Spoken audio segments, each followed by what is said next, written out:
The centrifuge stops at 3:09 a.m., and Nora Voss marks the time in her lab notebook the way she marks everything €, precisely, without editorializing, because the notebook is evidence and evidence does not have opinions.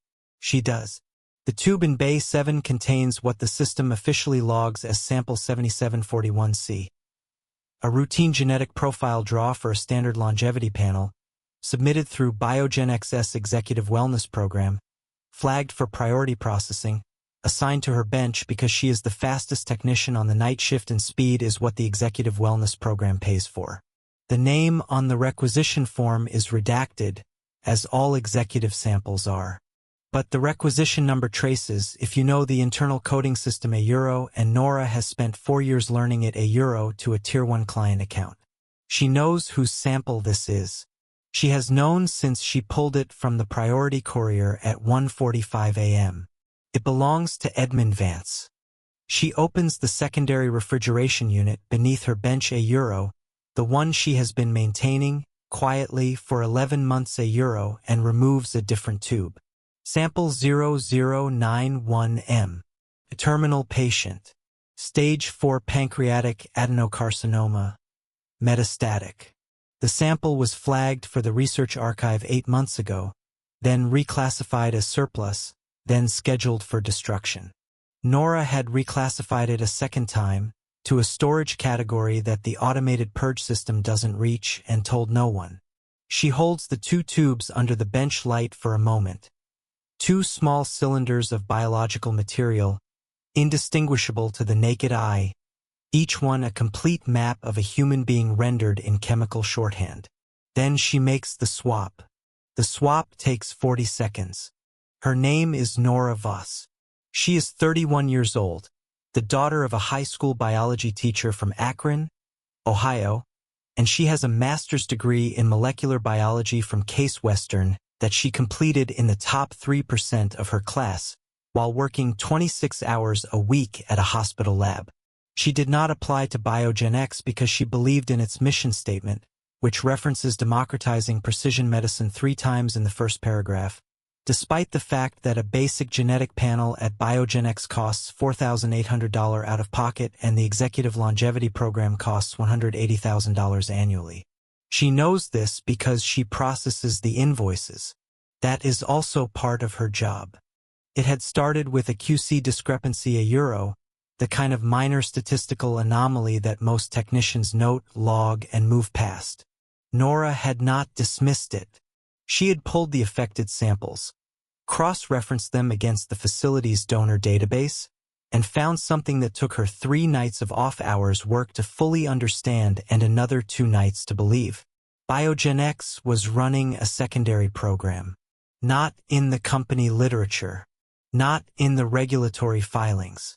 The program matched high-net-worth clients with terminal patients whose genetic profiles were compatible. It then facilitated the transfer of biological material, stem cell harvests, tissue samples, and in at least 3 cases that she could document from the internal records, organ procurement. Not through registered transplant channels. Through BiogenX's own logistics network. The substrate initiative matched high-net-worth clients with terminal patients whose genetic profiles were compatible. It facilitated the transfer of biological material, stem cell harvests, tissue samples, and in at least 3 cases, organ procurement. Not through registered transplant channels. Through BiogenX's own logistics network, using the same cold chain infrastructure that moved research samples between facilities. The terminal patients had signed broad research consent forms. The kind of consent form that, in 12 pages of dense language, grants the facility rights to use biological material for research, development, and therapeutic application. The kind of consent form that a person signs when they are dying and a hospital administrator tells them it might help others. It was not helping others. It was helping Edmund Vance and 39 people like him maintain the biological margins that money couldn't directly buy. Nora had found the records. She had documented them. She had stored the documentation on an encrypted drive she keeps in a tampon box in her bathroom at home. because she is thorough, and because she has watched enough things disappear in this building to know that the lab servers are not a safe place for evidence. Then she had spent 11 months deciding what to do about it. The FDA tip line received her report and sent an auto-acknowledgement. She heard nothing for 3 months. A journalist had seemed interested, then careful, then very carefully uninterested after a conversation with legal. The class action attorney she emailed in June had not responded. Each door had closed with the specific quiet of a system protecting itself. What Nora has instead is 3 things: 11 months of documentation, a swap that will create a verifiable diagnostic anomaly, and a contact she made 9 days ago through a secure channel she'd found in the footnote of an academic paper on bioethics enforcement a contact who goes by the handle Lumen and who had, in 4 encrypted messages, demonstrated knowledge of BiogenX's internal coding system that no external party should possess. She doesn't know who Lumen is. She knows what Lumen told her. The anomaly needs to be undeniable. When it is, we move. She has made it undeniable. The clinical alert fires at 6:17 a.m., processed by the automated system while Nora is on break drinking coffee from a machine that has never once produced coffee at the correct temperature. She knows it has fired because her bench phone shows a priority flag in the processing queue, and because Dr. Aldrichson BiogenX's medical director comes through the lab floor at 6:31 a.m., moving at a pace she has never seen him maintain. She watches him go, drinks her coffee. Her phone vibrates. An encrypted message from Lumen. Confirmation received on our end. Secondary verification in progress. Are you clear? She types back, clear. Documentation package ready to transmit on your signal. On the evening of the second day at 9:14 p.m., Lumen sends 2 words. Transmit now. Nora goes to the bathroom, removes the encrypted drive from the tampon box, plugs it into her personal phone using an adapter she bought with cash from an electronics store in Cleveland 6 months ago, opens the secure channel, transmits 11 months of documentation, internal sample logs, cross-reference donor records, the billing data showing the substrate initiative's fee structure, the 3 organ procurement cases with their corresponding cold chain shipping manifests, and a 14-page annotated summary she has written and rewritten 9 times, each revision making it more precise and less personal, until it reads the way she wants evidence to read like something that cannot be argued with. The transfer takes 4 minutes and 11 seconds. What happens next happens quickly, and Nora experiences most of it secondhand through news alerts on her phone, through the specific quality of silence that falls over the BiogenX building on the 3rd morning. Lumen, it turns out, is not a single person.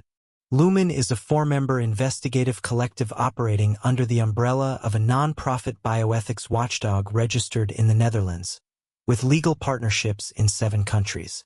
They had been investigating BiogenX for 14 months and had been missing, until 9 days ago, the internal sample documentation that would transform their case from suggestive to conclusive. The story breaks in 3 outlets simultaneously at 6 a.m. on the 3rd day. The headline, exclusive. Internal records reveal BiogenX subsidiary ran undisclosed organ procurement program for ultra-wealthy clients. She picks up her phone, sends Patricia Holt a text. It's live. I'm ready.